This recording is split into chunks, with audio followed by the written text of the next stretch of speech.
कस्तो हुन्छ हेर्नु त लु बुढाले खाँदाखेरि बुढी नखाने रे बिचरा बुढा खाइसकेपछि खान्छ भने यस्तो हुन्छ यो चाहिँ के भने हाम्रो चाहिँ लेखालमा चाहिँ हाम्रो चाहिँ शेर्पाहरूको पहिले होइन बल्ल थाहा छ क्या पहिले के भन्थे भने नि अब त्यो अहिले कुरा नगरौँ तर कति सभा सुरु गर्छ क्या पहिले अर्कै सोध्थ्यो नि त अहिले कति राम्रो छ उहाँहरूको हेर्नु त व्यवहार हेर्नु त बुढी घर सजाएर राखेको छोराछोरी जब कोरिएर अमेरिका छन् तर चाहिँ कति राम्रो हेर्नु त रामकुमारजी असाध्यै राम्रो होइन सर यहाँको साउनी हँसिली त्यस्तै बिचरा कति लक्ष्मी होइन यो सिलर मादेको हेर्नुहोस् यो लच्छिनो हो यो भगवान्ले देखा गड गिफ्ट हो गड गिफ्ट भन्छ क्या यो लच्छिनो हो क्या लच्छिनो हो ऊ हामीले कति भन्यौँ मलाई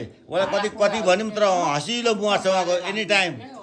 मलाई कान्छी ल्याएको जे कान्छी ल्यायो जे ल्यायो जे व्यवहार चाहिँ राम्रो गर्नु पर्यो होइन हुँदो हुनु पऱ्यो नि त हाँस्नु पऱ्यो नि त आफ्नो होइन लक्ष्मी भनेको यो हेर्नु यो भगवान्ले दिएको गड गिफ्ट हो हामी यो ठाउँमा चाहिँ फोन पनि भोलि हालिदिन्छौँ हामी यस्तो मान्छे पाउनु भाग्य दुर्ले पाइन्छ हामीले आफ्नो घर जस्तो बस्यौँ उता माथि बाटामा हामी जाँदाखेरि चाहिँ भेट्यौँ मलाई हाँस्नु भयो क्या हामी त ठगिदिएको जस्तो लागेको थियो क्या अनि होइन आमा भन्नुभएको थियो अनि अस्ट्रेलिया कुरा जम्मै गर्नु उहाँले सबै थाहा हो अनि हामी त पहिले त बस्न दिन्छ नि हामी बस्थ्यौँ भन्दाखेरि चाहिँ बेला किन नदिनु भन्नु हो क्या अब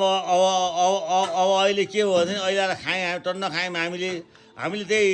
2025 बढी खाएको छैन होला तर भोलि चाहिँ हामीसँग पैसा छैन बिहानै उठेर हामी भाग्छौँ अब हामी भाग्ने विचार गरेका छौँ अब हाम्रो ब्याग चाहिँ अब हामीले फोन नम्बर पनि दिएको छैन उहाँलाई फोन नक्कली फोन नम्बर दिएको छ भोलि बिहान चाहिँ हामी दुरुक्क उठेर खुरुक्क भाग्छौँ हामी अनि कसैले होइन तर अब यो फोटो चाहिँ फेरि साउन सङ्लग्न हालिदिनु होला त्यही भएर हामीले आफ्नो फोटो हालेको छैन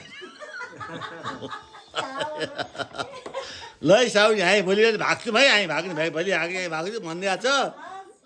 हामीसँग पैसा छैन है सरी है साउनी